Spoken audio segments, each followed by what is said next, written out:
asymmetrical face එහෙම නැත්නම් අසමමිතික මූණක් කියලා කියන්නේ ඔයාගේ වම් පැත්ත සහ දකුණු පැත්ත එකිනෙකට සම්පූර්ණයෙන්ම සමාන නොවන අවස්ථාවකට.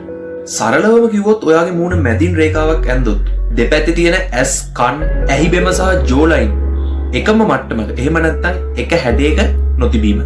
ඉතින් අද අපි මේ වීඩියෝ එකෙන් කතා කරමු මේ වගේ මූණක ප්‍රධාන ලක්ෂණ, බලපාන හේතු සහ මේ වගේ මූණක් සිමෙට්‍රිකල් එහෙම නැත්නම් සමමිතික විදියට හදාගන්නේ කොහොමද කියලා. ඉතින් වීඩියෝ එකට යන්න කලින් ඔයාලා තාමත් මාව subscribe කරලා නැත්නම් ඉක්මනට මාව subscribe කරලා මාත් එක්ක දිගටම set වෙලා ඉන්න. මේ වගේ asymmetrical face එක පොදු ලක්ෂණ කීපයක් තියෙනවා. එක ඇහැක් අනෙක් ඇහැට වඩා තරමක් ඉහළින් පිහිටීම, එක ඇසක් අනෙක් ඇසට වඩා කුඩා වීම, hina වෙනකොට මූණේ එක පැත්තක් විතරක් වැඩිපුර ඇදවීම, නහයේ හැඩය එක පැත්තකට විතරක් බරව තිබීම, ජෝලයින් වල හැඩය වෙනස් වීම, කන් දෙක පිහිටලා තියෙන උස ප්‍රමාණ වෙනස් වීම වගේ දේවල් අපිට පොදු ලක්ෂණ විදියට ගන්න පුළුවන්. ඉතින් මේක ඇත්තටම ගැටලුවක්.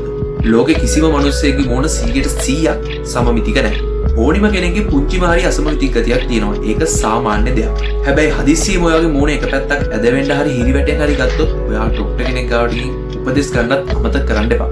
ඉතින් මේ විදියට අසමමිතික මූණක් හම්බෙන්න බලපාන ප්‍රධාන හේතු කීපයක් තියෙනවා. නම්බර් 1 අපේ ජීවන රටාව සහ දෛනික පුරුදු.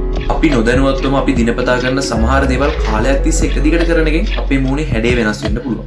උදාහරණයක් විදිහට එක පැත්තකින් කෑම හපන එක. හැම වෙලේම කටේ එක පැත්තක් විතරක් පාවිච්චි කරලා ඔයා කෑම කන එකෙන් ඔයාගේ ජෝ මසල්ස් අනෙක් පැත්තට වඩා ශක්තිමත් වෙලා විශාලව පේන්න පුළුවන්. ඒ වගේම තමයි ඔයා නිදා ගන්න ඉරියව්ව. හැම වෙලාවෙම එකම පැත්තකට හැරිලා මූණ කොට්ටෙට තද වෙන විදියට නිදා ගන්න නිසා කාලයත් එක්ක මූණේ හැමේ පටකවල වෙනස්කම් වෙන්න පුළුවන්. ඊළඟ දේ තමයි ඔයාගේ මූණ අතින් තෙරපන එක. පාඩම් කරනකොට හරි වැඩ කරනකොට හරි නිතරම ගාතකින් නිකටට එහෙම නැත්නම් කම්මුලට තියාගෙන ඉන්නකුණුත් ඔයාගේ asymmetric තියෙන ඉෆෙක්ට් එකක් වෙන්න පුළුවන්. ඒ වගේම තමයි වැරදි ඉරියව්. කොන්ද හරි බෙල්ල හරි අද කරන් ඉන්න එකෙන් ඔයාගේ මාංශ පේශි වල අසමතුලිතතා ඇති වෙලා ඔයාගේ මූණටත් ඒක බලපාන්න පුළුවන්. නම්බර් 2 ජානමය හේතු සහ වර්ධනය පිළිබඳ හේතු. ප්‍රවේණික සාධක. ඔයාගේ දෙමාපියන්ගේ හරි පවුලේ කෙනෙකුගේ හරි මූණේ හැඩේ නිසා ඔයාට උපතින්ම මේ වගේ මූණක් ඇති වෙන්නත් පුළුවන්. නම්බර් 3 ඔයාගේ දත් සහ හකු සම්බන්ධ ගැටලු. දත්වල පෙළ ගැස්ම හරියට නොතිබීම සහ ඔයා දත් පිටි කන එකනොත් මේ asymmetric ගතියේ ඉෆෙක්ට් එකක් වෙන්න පුළුවන්. ඒ වගේම තමයි ඔයාගේ මූණේ එක පැත්තක දත් හැලීම නිසා ඒ ප්‍රදේශයේ අස්ථි ඡය වීම සහ කම්මුල ඇතුළට ගිලී යාම නිසා මේ වගේ තත්ත්ව ඇති වෙන්න පුළුවන්.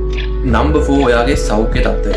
වයසට යනවත් එක්ක ඔයාගේ හැමේ තියෙන කොලජන් දී වෙලා ඔයාගේ හැම එල්ලා වැටෙන්න පුළුවන්. ඉතින් මේක ගොඩක් වෙලාවට ඔයාගේ මූණ දෙපැත්තම සමාන විදියට වෙන්නේ නැහැ. ඔයාගේ පොඩි කාලෙදී හරි තරුණ කාලෙදී හරි ඔයාගේ මූණට සහ හකු ප්‍රදේශවල සිදුවන අනතුරු නිසා මේ වගේ තත්ත්ව ඇති වෙන්න පුළුවන්. ඒ වගේම තමයි මූණේ එක පැත්තකට විතරක් හිරුවෙලිය වැටෙන එකෙන් ඒ පැත්තේ හැම ඉක්මනින් රැලි වැටිලා වේලිලා වෙනස් වෙන්නත් පුළුවන්. ඉතින් අපි කොහොමද අපිට මේ වගේ මූණක් තියෙනවා නම් ඒක ෆික්ස් කරගන්න.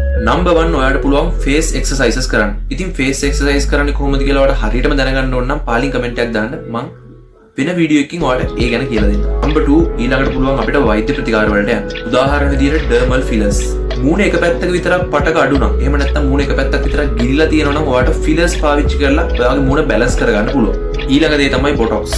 මාංශ පේශි වල සිදුවන අසමතුලිතතා නිසා ඇතිවන ගැටලු වලට තමයි මේ බොටොක්ස් පාවිච්චි කරන්නේ. නම්බර් 3 ඔයාලට පුළුවන් සර්ජරි එකක් කරන්න. ඉතින් මේක ડોක්ටර්ස්ලා නිර්දේශ කරන්නේ ඔයාගේ මූණේ ලොකුවටම asymmetric ගතියක් තියෙනවා නම් විතරයි.